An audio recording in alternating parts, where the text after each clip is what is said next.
What's good, fam, and welcome to the Veterans of the Game podcast. It's a podcast where we discuss the lifestyles, the leisure activities, and sometimes even the laugh out loud moments as experienced by our military veterans.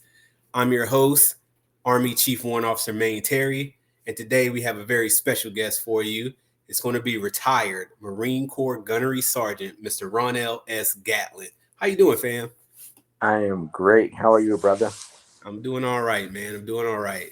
And the reason why our guest today is very special is because not only is he a retired Marine Corps gunnery sergeant, he's also my little brother. Oh, don't do that to me. Don't do that to me. Yeah, man. I gotta let the people know, bro. I gotta let the people know. So how you been Yeah. doing, man? I've been doing pretty good, man. Like my life after retirement, wonderful. Wonderful. Wonderful. Wonderful. Well, let's dig into that a little bit, man. So when did you finally hang up the boots? So I hung my boots up September 30th, 2021. Okay. And how many years did you do up to that point? I did 20 years and 27 days Who's to counting? be exact. 20 20 years. So years, you wasted no 27 time days getting the to heck be out, exact. huh? Yeah, not a All day right. Well, let's passed. let's talk about your journey, man. So what was it like? Describe your military journey for the people. My Lord. So, you know, I didn't know what I wanted to do. As a kid, I thought I would get scholarships, whatever the case may be. I did track, I did baseball, but, you know, school was like the biggest thing that I did not want to deal with. So when, I had scholarship offers and stuff like that, I'm like, I don't want to go to school. And I seen a guy, he was a light skinned brother. He pulled up to the school and he was like, you don't have options. We're gonna make this happen.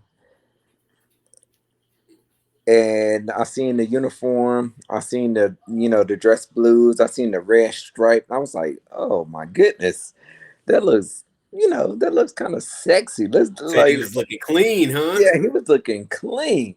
And I was like, you know what? Maybe I want to do what he do. And he chopped it up with me, and I made my decision to join the Marine Corps. Um, I didn't want to go to school. I didn't. I knew what school had to deal with. Like you have to be focused. I wasn't focused. I wasn't focused at all to do school stuff. So military, probably. I love the Army. I love the Navy,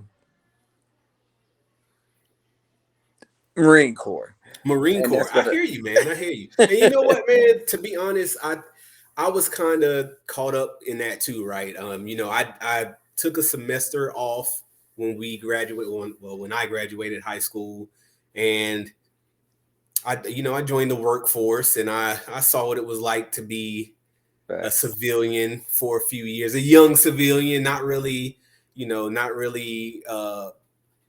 equipped with skills, equipped with degrees, fresh out of high school, joined the workforce. And it wasn't bad. It wasn't all bad. But I knew that I wanted to do something more than just day-to-day grind. Yeah, So facts. I ended up going to school, going to North Carolina A&T, Aggie Pride, for those of Aggie you Pro. Aggies out there. Let's do Um, and, it. and I did a year in school, and I think for a lot of it was that I was focused on a lot of different things, not just schoolwork, but trying to be a student full time and an employee full time, it wasn't working for me. Yeah, And so I ended up just making the decision to dive in, let the military pay for my school, and then I'll be able to focus. So I natural. kind of get it, man. I get it when like the what you think you want to do is not really in your plans, and the military provides a little bit of a structure. Exactly. And then anybody who's like on the fence, I'm always like, if you don't know what you want to do, if you don't want to do this or that or go to school and do that, join the military and then see where it goes. At least do 4 years. At least do 4 years and then go from there. So, my first term, that's what I did. I didn't know if I wanted to be, like a Marine that went through 20 years or whatever the case may be, but it was interesting because I didn't know what I wanted to do with my life. Yeah. But I did know that this was in my pocket. So that's what I did. And, dealing with, you know, the guys that I come home to the days and the guys that I go back home to see, I'm like, what are y'all doing? Y'all could have It's been doing so many nothing. different Nothing. things. Yeah, Y'all you could have go been back doing so home and many you different things. realize all the knuckleheads that you left behind are still left behind, The man, doing things this. that I didn't want to leave, they're doing the same things. I'm like, what the heck are y'all doing? What are y'all doing? So yeah, the military, it's been great. It was great for me. I got to a point to where I was like, I don't want to do it no more, and I decided to retire. That's why my brother introduced me, retired gunnery sergeant. Yes, that's me. Well, so you made a pretty big jump there. You went from leaving high school and joining the Marines straight to retirement. That's 20 years and 27 days to be exact in between those 2 points, man. So we Yeah, got to chop it up about that a little bit. let's do it. So I know you had a couple of tours overseas. You did a little bit of, I don't know if you call them deployments or whatever, sea duty or sea tours or whatever. So I know there's a lot of Marine Corps stories that you can get into, Uh, man. So when you joined, what tech school, what career field did you actually get into? so I decided to do aviation supply, and my aviation supply thing was not really what I wanted to do, but it was something that I was given. And like when I went through boot camp and I went through my course school, I went to boot camp, right? And I got to my course school. They was like, "You're gonna be doing aviation supply," and I'm like, "What the heck is that?" And they was like, "You're going to Meridian, Mississippi." That's where your core school was. What? What is Meridian, Mississippi? Where is that? And I landed there, and then I had to make another trip, at least 25 minutes to get to where I need to be at. So it was crazy because I didn't really know what it was that I was doing, but I knew that I was going to be in the Marine Corps. And it was so crazy for me to go all the way to Meridian, Mississippi and start my Corps journey. Yeah. So did you actually stick it out? Because I know a lot of people will get a gig. It's needs of the service, right? They say this is what we need, so this is what you're going to do, and you do it 2, 3, 4 years, and you figure out a way to get out and find something that you're a little more interested in. Did you get the opportunity to do that? Nope. So you did 20 years, 20 years I did straight 20 years. aviation supply and hated all 20 years of it.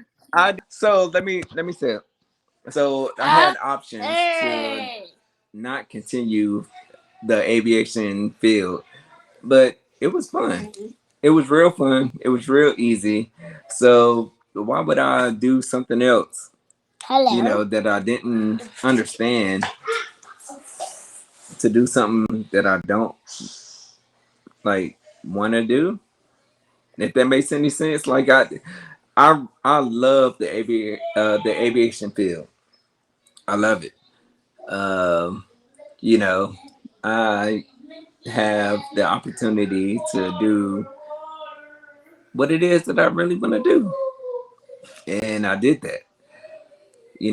When it comes to supporting the aircraft and all that stuff, like that's what I love to do. And I did it. So Okay. I never really looked at doing anything else. So there was no other career choices that you like, hey, maybe I can lean into this a little bit and jumpstart a different branch of my career. You never thought about that? Maybe EOD, and they was offering like $80,000. Like, but I'm like, I don't want to get blown up for $80,000. I don't get that. If Well, I get blown up, I don't get it. I guess if you do EOD the right way, you don't get blown up, right? If you're doing everything the right way, you come away with it. So they offered that, and they offered counter intelligence for like 40,000. But I'm like, I'm good right here. I'm comfortable. I like it. I know it. So that's what I did. Okay. Um, did you pick up any skills doing aviation supply that you were able to translate over to, maybe a civilian career now that you're retired? The biggest skill that I picked up was the gift of, and I don't want to sound, cliche, but like the gift of gab. I learned how to talk to people, and I Yeah. learned how to. Hello. Hey, what's going on? It's my son Avery. And so this is son of retired Marine Corps Gunnery Sergeant Mr. Avery Gatlin. So I picked up the gift of being able to talk to people, and maybe not per se aviation specific, Mm-hmm. but you know it was like I've learned how to talk to people, and when I feel myself being, look, I'm fighting my son. I'm sorry, Avery. Ooh. And when I feel like people want to talk to me, anybody come and talk to me, then they know they can come to me because I got experience. I got 20 plus years of experience. I work on base, so the people that I work with or that I left, they know they got my number. They know they can call me, Facebook, Instagram. It don't matter. I'll make it happen for them. I think that's probably the biggest takeaway that I have from the military is that once you make a connection in the military, you never lose it, man. You never lose it. There are people that I met in basic training back in 2001, same time as you, and like 2, 3 weeks ago, a handful of us met up and we went and got burgers. Like, 20, 21 years later, we're still in contact with each other. We still link up and grab burgers. It used to be we were snot-nosed privates back then. And now we're warrant officers, we're sergeants first class, we're captains, and we're dragging our snot-nosed brats along with us, our little military brats along behind us. Just real quick for the people out there, I'm the younger brother. I joined before my big brother. I went to my big brother's graduation. Let that be known. Yeah, it is known. I like how you tried to pull the join before me card, but you know, you know that I tried to join in '98, and me being a broken down heap of a man, even back then, I had to do a little bit of rehab before I could officially join the military. So I had to wait a couple years. I'm sorry, I had to do it.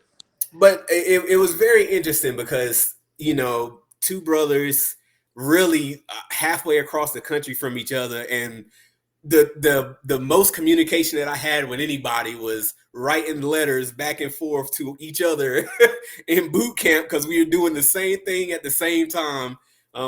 it's just, you were doing it with a little Marine Corps twist, and I was doing it with the Army twist, man.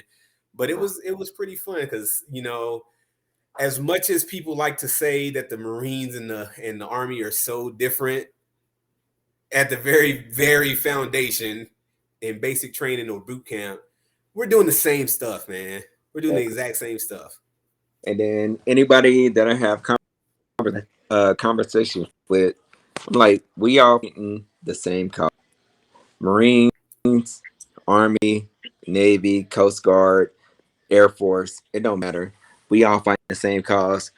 We are sit here and we pledge our lives to take care of, all those things that less than 1% will do. Yeah. And that's what we're here for.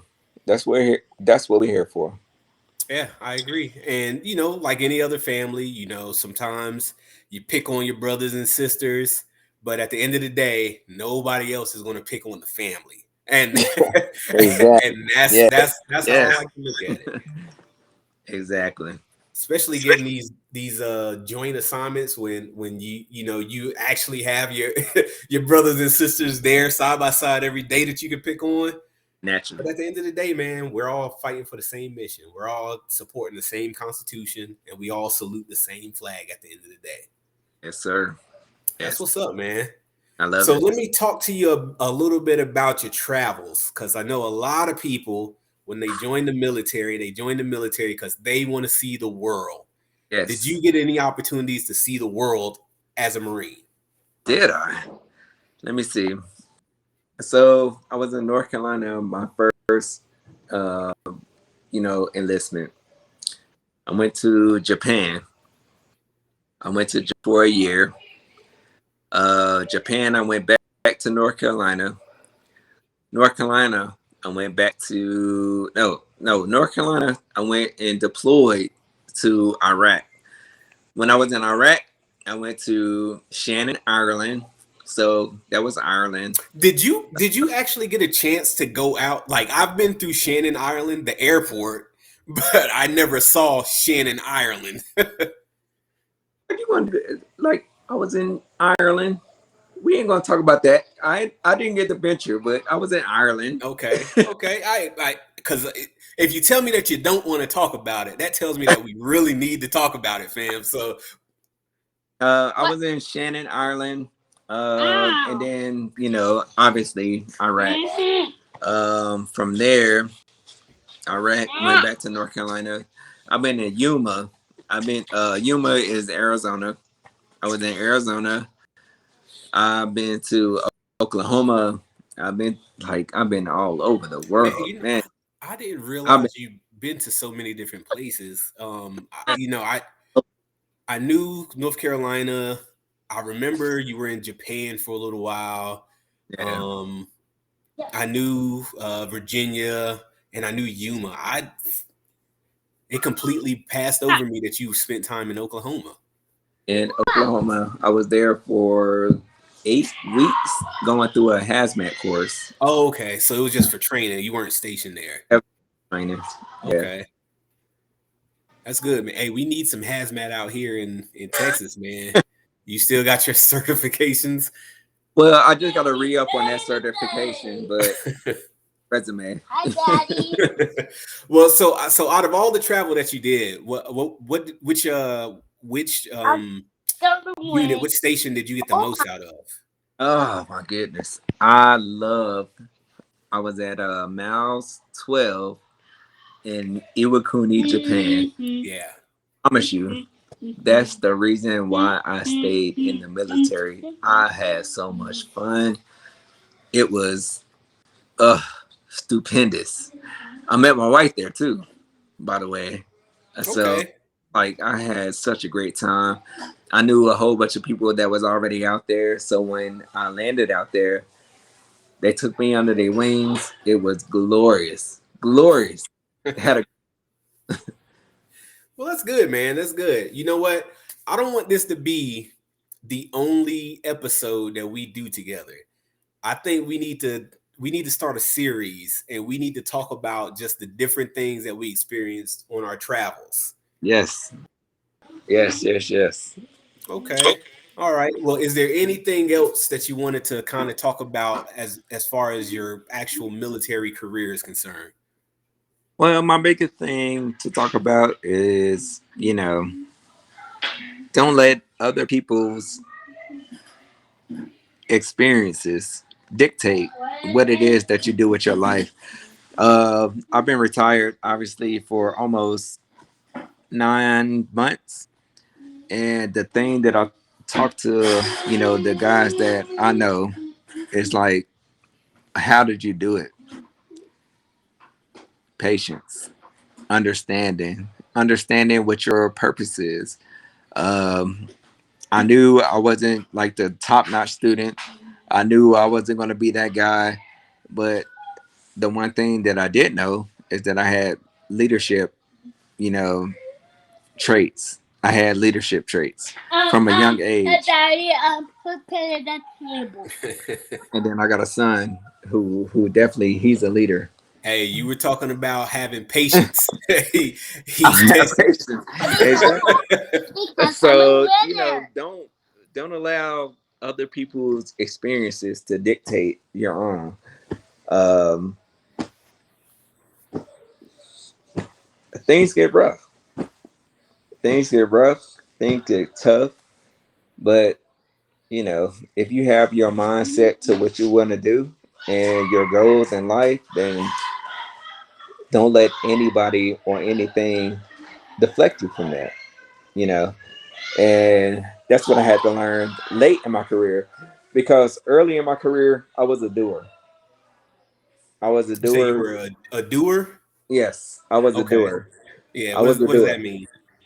A doer means you have this situation, you have this instance, just do it. Just do it. Don't ask no questions. Just Hmm. get it done. And then when I got later into my career, it was more of, why are we doing this though? And even when I was a younger guy, I definitely questioned that. Like, why are we doing this? But, my mentality was, don't ask questions, just do it. Hmm. And that's what I mean. I was a doer. And when I got further into my career, I'm just not doing stuff just because people say do it. Why are we doing this? Yeah. And yeah, why are we doing this? And why are you the only one who says we need to be doing it this way? Yeah. Like, it was crazy. Now, one thing that I learned as a soldier, and especially dealing with combat and combat support skill sets, is that that's what they want, right? The leadership just wants doers, um, and that never that never really sat right with me either. I think we were kind of both raised to look at things logically, use common sense, and if something's not right, fix it. You know what I mean? And that's the mark of a good leader, is when you see something and you're like, you know what, that's not quite right, or that doesn't quite make sense. How do Exactly. we make this better? And if you make things better, you got your troops that'll follow behind you, and they'll follow you anywhere, because you're not just dragging them along, you're actually showing them something. And I can definitely tell just from the interactions that I've seen with you and your subordinates and you and your peers, is that they have a lot of respect for you, man. They have a lot of respect for they have a lot of respect for your mentality. They have a lot of respect for your leadership style. And at the end of the day, they come to you they come to you when they have issues, or when they're in the crossroads between a rock and a hard place, because you just have a solid head on your shoulders, and you try to make sense of things. And I think ultimately the biggest thing was like having morals. Like, if your morals tell you this is not right, even in my position as a retired gunnery sergeant, like, if you come to me with some like different mentality, I'm gonna listen, because I'm not the end all be all. Like, okay, we'll listen to what you gotta say, and we'll assess from there. And that's the biggest thing that well, this might be another podcast, but we can talk about why I retired. But, it's just, I won't go against my morals and my loins to, mold myself to where the military is going. I won't do it. Yeah. So, yeah. All right. So you just confirmed it. We're gonna do a part 2 to this discussion, huh? We're going to do a part two. I All got a right. lot to talk about, bro. Okay. Hey. Well, we got a big calendar to fill, man. So we'll squeeze a couple more of these conversations in. But before we Fact. get on to our next topic, let's take a brief break and hear a little bit more from Ebony Ascent. All right. All right, man. So we're on break right now. We'll have to chop this up in post. Do you need to take a break or grab a drink or muzzle the kid or anything? No, I'm good.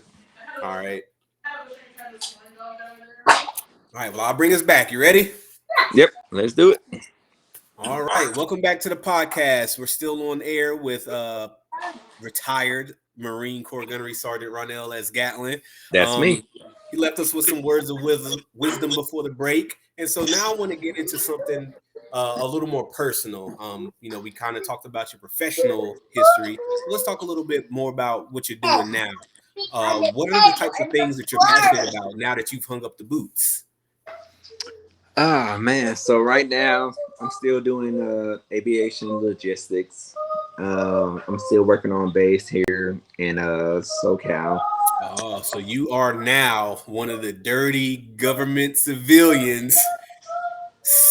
Slip out of the green suit and put on the business suit, huh? I slipped out the green suit, and now I'm being a business guy. But one of my passions is really real estate, and everybody know you introduced us. We are siblings. We have a sister that's still in real estate. So I'm like envious because I want to be doing that. I think that's my passion. Really? Yeah, Really? You know what? Okay, I've known you. I've known you for a long time, brethren. I had no idea that you had a passion for real estate. I have. I have. I've For been how long? since I bought my first house, and then I started learning the intricacies of what it is to be a homeowner and all this stuff. I've been very interested in being a homeowner and Okay. learning the real estate industry. Okay. Are you testing? You trying to get licensed out there? Nope. No. You do realize you got to get licensed. You got to be a licensed realtor to get into real estate, right? Yeah, I know.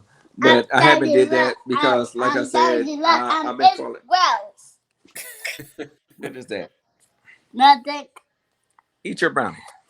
Because I know what it means to be a real estate agent. Um, I have my main job that I do, but I'm definitely going to put that as a side hustle. Okay. I have to. So you do plan on actually getting into school and getting into real estate professionally? 100%. Yes. Yeah. That's pretty wild because our sister, she's actually going to be a future guest on the podcast. I already got that lined up as well. Nepotism at its finest. Yes, we sir. we going to Here use the for you. family for what it's worth, man. But yeah, I didn't know that she had a love for real estate, but when she got into it, man, she was my go-to for basically any decision that I made, kind of looking at buying the house and then on the back end looking at selling the house, through multiple PCSs. She linked me up with the realtors that we actually use. So, real estate you can have a nationwide reach being a realtor, even if you only licensed in one or two states that you're close by. You can 100%. have kind of a nationwide reach. So to have her on the East Coast and then to have you on the West Coast and then to have me here in the middle in Texas, we could, We we need to could make it start a happen. little family We need to empire make if it. we wanted to. All I know is that we need to make it happen. Yeah. Yeah, because like you said, when I started the home buying process, I didn't know what I was doing, how to do it, who to talk to, where to start, where to finish. I didn't know any of it. And as you go through and you learn it, man, I tell you what, bro, it's very interesting, and it's something that I feel like I'd probably be good at if I wanted to do it. Yeah, so this is my third home purchase. My first house that I purchased was in North Carolina, and like you were saying, I had no clue, bro. I had no clue. Um, I knew I wanted to earn, like own property, Yeah. but you know, what do I know? And luckily for me, I had great real estate agents. They walked me through the process. Um, be that as it may, maybe they was looking for commission. That's fine, but they took the time to talk to me, and we hand walked the process. And I got my second house in California, which is like one of the top notch real estate spots you want to be at. Yeah. And I got two houses here in California. So, you know, I'm not bad, but I want to learn more. I want to learn Yeah. more. I hear you, man. I was going to ask. So, I know a lot of people when especially military, when they PCS, they leave behind a house, and they don't give them up, and that's kind of just some residual income. So, did you keep all your houses, or do you sell them when you take off, or what? So I've definitely sold all of my houses that I've earned. Um, the one that was in North Carolina, we held on to that one for 10 years, and I had tenants in a property. But what I want everybody out there to know is that when you own a property and you have tenants, it is rough. The state laws, and then definitely look into your state laws, whether it be North Carolina, New York, or whatever the case may be. When there are state laws, read into them, because it is hard to get rid of tenants based on these laws that are out there. Hmm.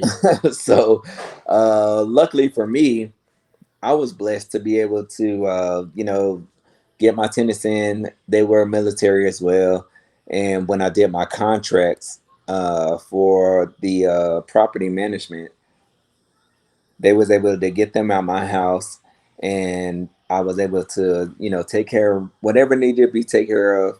But these tenant laws are serious. Look into the look into the tenant laws. I promise you, if you want to have a property or an investment property, look into the tenant laws. They are rough.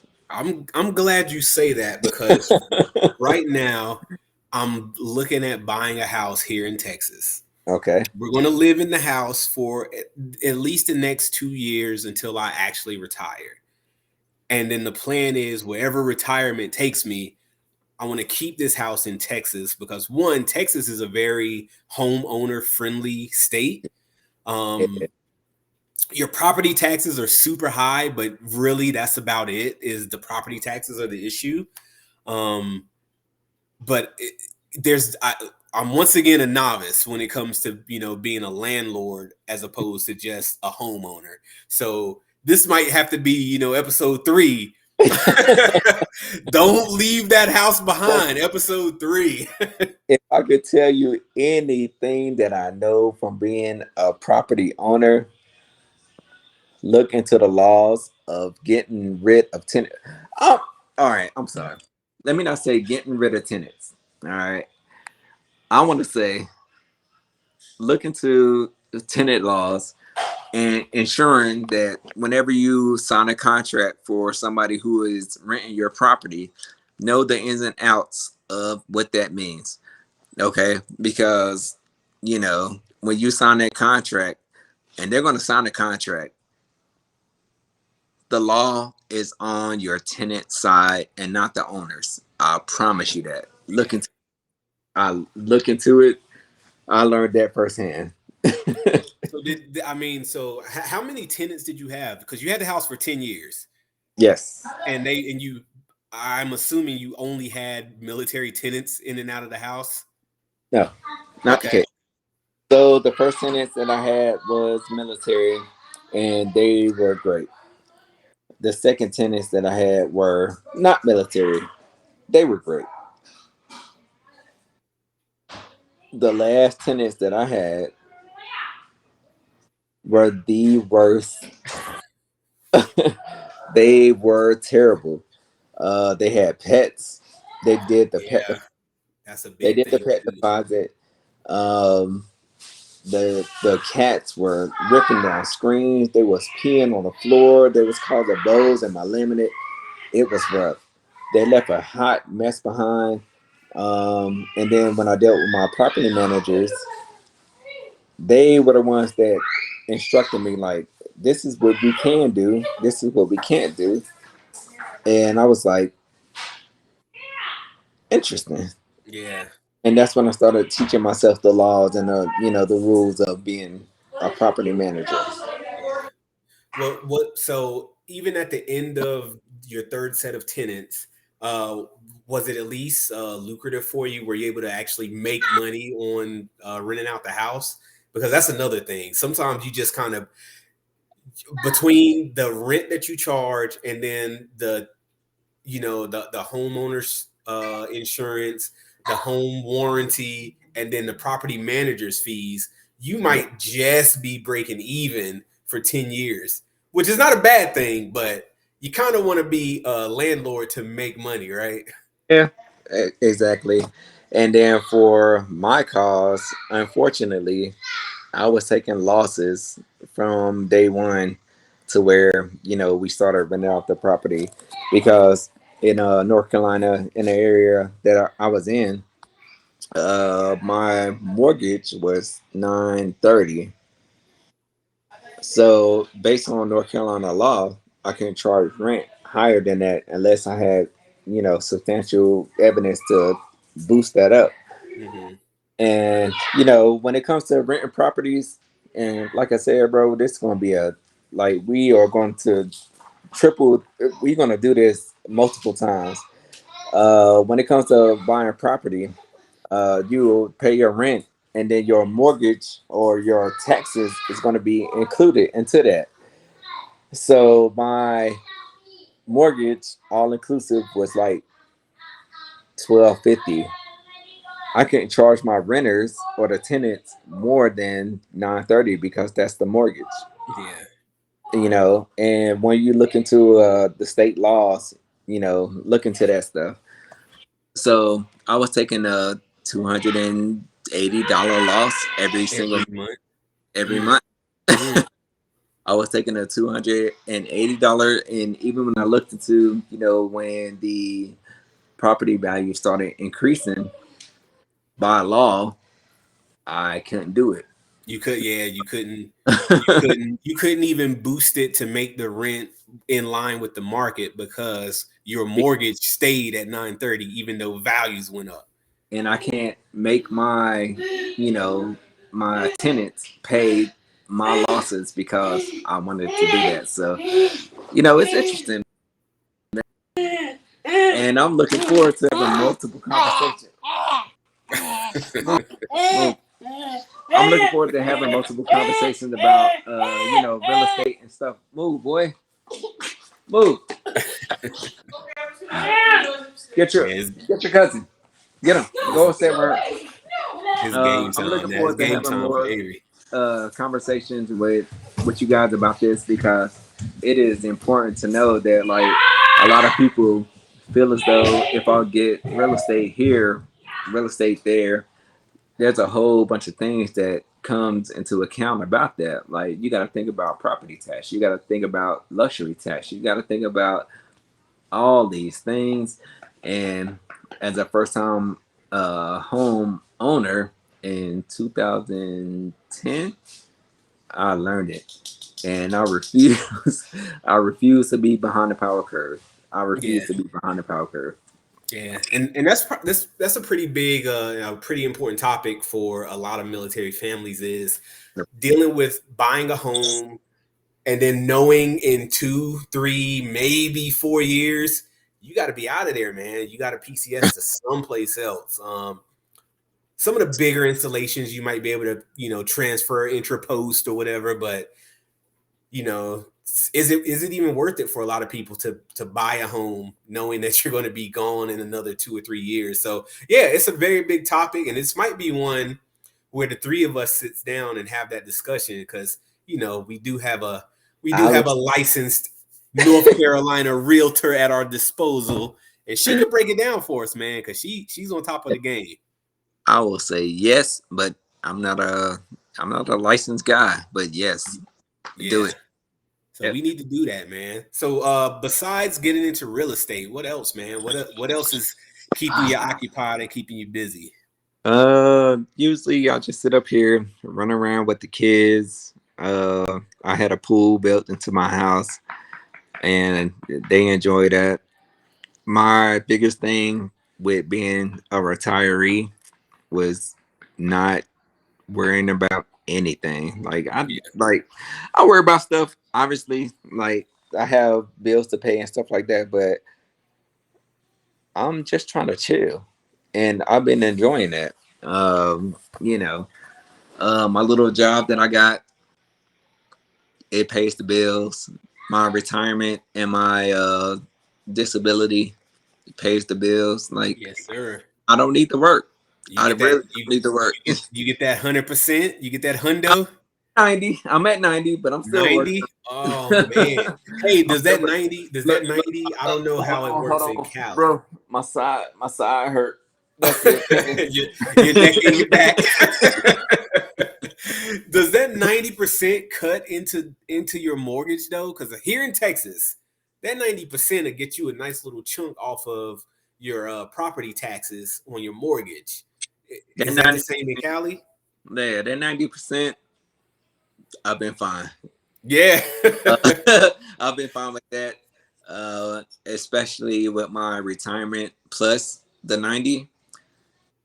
I've been fine with that, but I like extra, and Yeah. that's um, But you want more? yeah, of course. Uh, Yeah.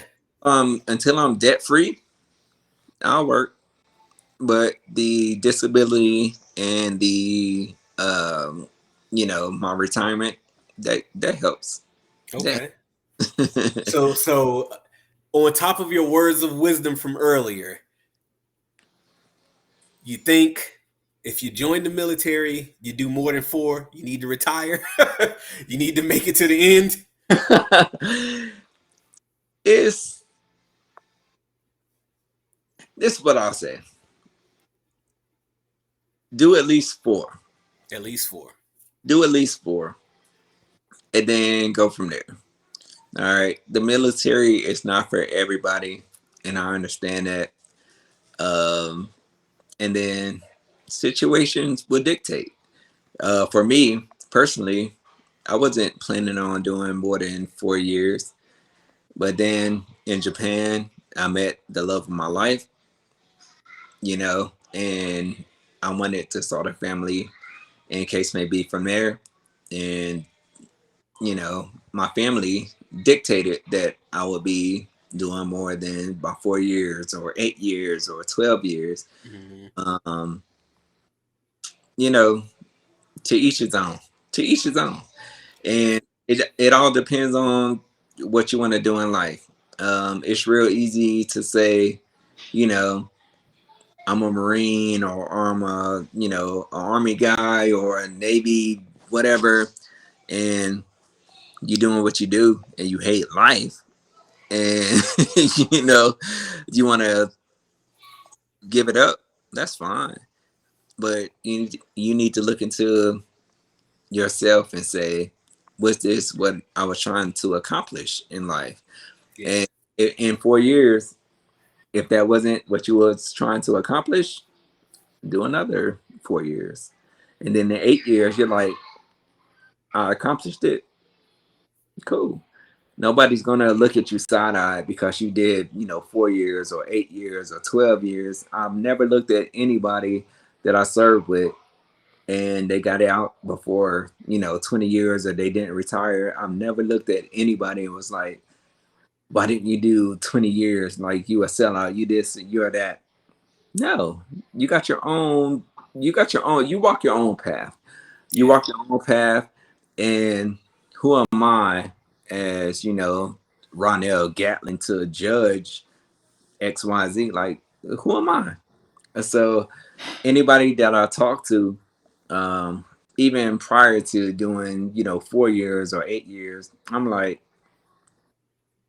what else you got going on? Like, I'm not worried about why didn't you do, the full 20, but I'm looking at you as a man or a woman. Like, what do you have in store? Like, what are you doing after this? And most of them like, oh, I'm gonna go to school. I'm gonna do this. You set plans. Like, what are you doing? And those are the conversations that I have with all of my people. And I'm not saying right now, but when I was still active duty, these are the conversations that I have with all of my people. Like, it's real easy to quit the military, but what are you gonna do after that? Yeah. And that's real, man. So do you still have some of your former Marines that reach out to you and have these discussions? 100%. I still have all of the Marines, literally from when I became an NCO, which is a corporal in the United States Marine Corps. I still have their numbers all the way up to where I retired as a gunnery sergeant. And I spontaneously reach out to all of them like, hey, what's going on? What's going on? And the crazy thing is, they always hit me up like, what, Gunny? You still got my number? Like, I'm so surprised that you hit me up. Like, why?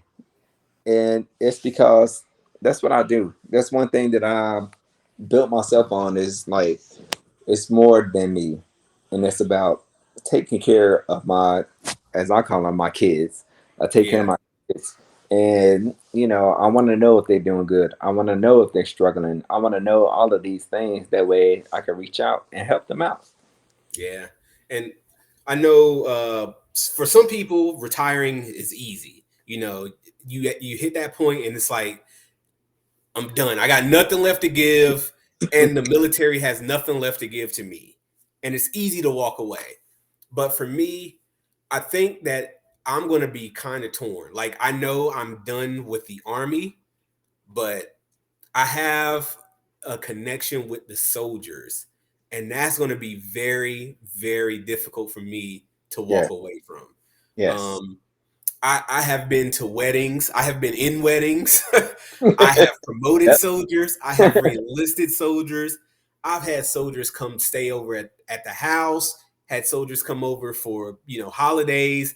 And I'm really going to have a hard time with walking away from that type of lifestyle. Yeah. Because like you said, I've never once referred to my soldiers as my kids, but but as soon as you said it, that's exactly what they are. They're they're 100%. they're they're either your brothers and sisters Yep. or they're your kids, man. And They're it's your kind of kids. weird because Yeah. I now have soldiers who are like doing the same things that my daughters are doing. You know what I mean? Like And they're it's annoying. It's so annoying. my soldiers are in the same age group, the same age bracket as my daughters, and that's crazy. That's crazy, and I was not ready for that. You aging yourself. Don't do it. Don't do Hey, it. hey, hey. So they already know. They already know. Yeah. We joined in 2001. They already know that. So they know we put in a couple of decades at this point, man. Yeah, man. Man. And it's so funny, bro, because like I love the fact that um you took it upon yourself to, interact with your kids, quote unquote. And it means a lot. It means so much for, you as a warrant officer, or you're still a warrant officer. And you know, they look forward to being what it is that you are. Yeah. You know, and if you close yourself off, it's not gonna go good. That's my biggest thing with being a senior enlisted advisor and talking to my junior officers. I'm like, the work is gonna be there. Get to know your Marines. Yeah. And they was like, well, we got this, we got op tempo, we got this. I'm like, that's gonna be there. That's gonna be there. What about this guy's family? What about this dude's daughter? What about, like, do you know about this kid who son is going through this experience? Like, get to know your kids. And when I hung up the boots, um, they understood that, and they knew where I was coming from. And I told them all, I'm like, I'm not trying to get promoted. I don't care about promotions. My job is to take care of my kids, quote unquote. And anybody that you can talk to, or all of my kids that you will talk to, they'll say I went to bat for them. You know, high end or hell water, I was there for them. So, Man, that's what's up. So you could tell we're related, man, because I've had this exact conversation with, like you said, my junior officers. The same thing. Like as a warrant officer, I did most of my about half at this point. So I did half of my career enlisted, and really at the 10 and a half, almost 11-year mark, I switched over and became a warrant officer. So I've kind of lived on both sides of the fence. I'm a little greedy. I'm a little I'm a little greedy. making it happen. Yeah, man. I can lock you up, and I can shout the commands if I need to, and I can delegate if I need to. You know what I mean? I can wear both hats. But one of the things that I told, it's kind of like just a group of us kind of at lunch, or grabbing a snack or something. And I said, there's been plenty of opportunities where I could have promoted. I could have kissed the right asses. I could have, rubbed noses with the right people. I could have said the right things. I could have been in the right places at the right times to be seen by, by the senior raiders, by the senior officers who make the decisions. I could have done that. And I could have been pretty good at doing that. But to me, it was more important to have an impact on 900 soldiers rather than to look impressive to 6 full birds. You know what I mean? Yeah, Like in my 100. career, I want 900 soldiers to be able to think back about their careers and be like, who was there? Chief Terry was there. Chief Terry, when shit was hitting the fan, Chief Terry was out there catching it. You know what I mean? He was 100. out there dragging through the mud with us, rather than to have 5 or 6 full birds to be able to say that chief was, he was my number one chief. You know what I mean? 100%. And then, like you were saying, bro, that, like, I know for a fact, and I can go to bed at night knowing that I did everything to take care of my people. Whether it comes from, you know, duty or promotions or meritorious promotions and all that stuff, bro, I was there for them. And I submitted them all. And, I could rest comfortably knowing that that's what I did. All right, man. Well, hey, man, it's been a very, very good conversation catching up with you. Yes. But before we end it, let's take one more break and hear a little bit more from Ebony Ascent. All right. Yes, sir. I won't be loud this time. You won't be loud this time? Guess what? You're being loud right now. I was talking regular now. Oh, well, yeah, talking regular is still loud because Got 12% left. We got 12% left on my battery. Oh yeah, well, we'll finish it up, man. I'll bring us back from the break, and then I'll just give you a chance to plug whatever it is that you want to plug, and then we'll wrap it up. Right. We're at 55 minutes now, so it don't even feel like it's been an hour, bro. Chopping it up. I love it. And we're gonna make it happen. All right. Well, hold on. Let me get this guy settled, and then we'll get back into it. Now that yours is gone, mine is here. Yeah, he upstairs with his sister. So Yeah, this one needs to be upstairs with his brother. Hey, Quay, can you go upstairs with Kyrie for like 10 more minutes, and when I finish, you can help me cook dinner. Okay? I want to watch you. You want to watch me do this? Uh-huh. Well, you can't make any noise. Okay? Okay. quite, Even quite, with your tablet, don't turn your tablet up. quite, quite, And I only turned up to I only turned up to the 3%. Okay, 3% is good. quite, All right. quite, Yeah. Yeah, where it's at is good right now. Okay. Go ahead, quite. have a seat, or you can get on the bed. You can sit on the bed. All right. All right, brother. You ready to wrap this up? Now what Do about it. you sitting next to here? Quite, quite. All right. Well, you can sit next to there. Okay. All righty. You ready to wrap this up? Yeah, let's do it. All right. All right. Now that we're back from our break, we'll go ahead and wrap this up with retired Gunnery Sergeant Ronel S. Gatlin. So, Ron, one last thing for the people. What do you got going on, man? You got any socials? You got anything you want to plug? What do you want the people to know? Oh man, so when it comes to me with my mental anxiety, I try not to be on social that much. But if you want to look me up, I'm on Instagram, HP's Finest 1201. I'm also on Facebook, same plug. I'm just relaxing, and I love relaxing. I love, being a part of my community. If I go off the grid, it's because I need a mental breakdown. And what I want to tell everybody is like, don't ignore the signs. All right, don't ignore the signs. If you feel like there's something wrong, Flower. talk to somebody, talk to a friend, talk to a therapist, because trust me, Look it being like through this. all the things that I've been through, multiple deployments, my brother on the deployment, which was my biggest.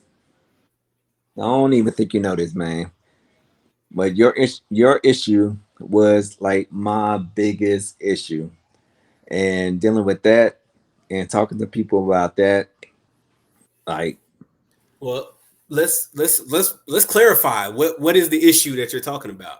man. We can we So can we can chop it up, bro. We can chop it we up. want to talk What's about the this. issue? Hey, we're Yeah, gonna what's talk. the issue, man? So I remember being, you know, in the Marine Corps. I was probably in like 2 years. Got a phone call from mom, and she said you was involved in IUD or IED, and Definitely not an IUD. I, I, In the IUD, that's a birth control, fam. That the ain't what first I was involved in. the first thing that I thought about was like, did my brother lose his life? And me being in the military, I understand, but mentally, I couldn't cope with it. And it wasn't until I talked to you that I was fine. I was fine. So when people go through things and you have trauma and all that stuff, do not ignore it. All right, that's the basis of it. Don't ignore it. Deal with your traumas. Deal with your issues. Trust me when I tell you I'm in your corner, 100%. I can get you to the people that you need to talk to. I know people who know people that can get you to the people that you need to talk to. So, in like my mental health thing, I take it serious, and I Yeah. hope that everybody out there take it as serious as I do. Yeah, man. And you know what? That can actually be a whole other discussion, man. We gonna talk about that. We got plenty of opportunities to talk about this stuff, but We it's do, it's man. We do. yeah. And being in the military, it's always a huge stigma, especially if you're an officer or a senior non-commissioned officer, because you kind of got to carry your clearance, and a lot of people are afraid to get mental health because they worry about carrying that clearance. And we gotta lift that stigma about mental health, and we 100. gotta let people know that it's okay to seek help. It's healthy to seek help. If you stub your toe, you seek help. And that's nowhere near as important as your mental health. There's one thing that I hear my therapist say: We're only it's up to 4% not now. okay. But where you gonna go from there? That's what's up, man. So before we get out of here, you got anything else you want to plug, man? What do you want the people to know? Man, stay healthy, stay mentally healthy. And I'm here in your corner. You need somebody to talk to. Y'all got my plugs on my Instagram, my Facebook. Don't be weird. And I'm here for you guys, man. Yeah, man. You just told the entire internet they gonna be weird, bro.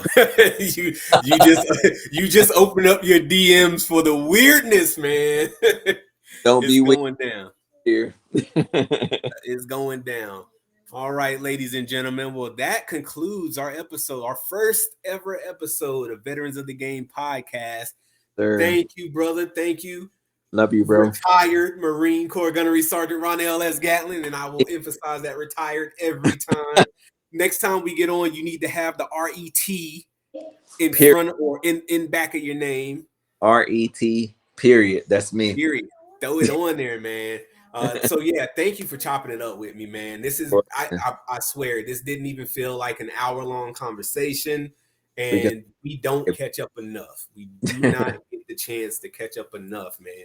So I like the fact that you already booked the next three sessions on the calendar. I'm here for it. We need it. We Yes. need it. We're gonna have those real conversations. The conversations that people don't want to have. I'm here for it. Yeah, and I mean, this was kind of just a catch-up session, but yeah, we need to touch on the things that especially families in the military need to understand and need to talk about. So thank you once again for coming on. All right, bro. And I look forward to the next one. Have a good one. All right, fam. So for this episode of Veterans of the Game, Chief, signing out.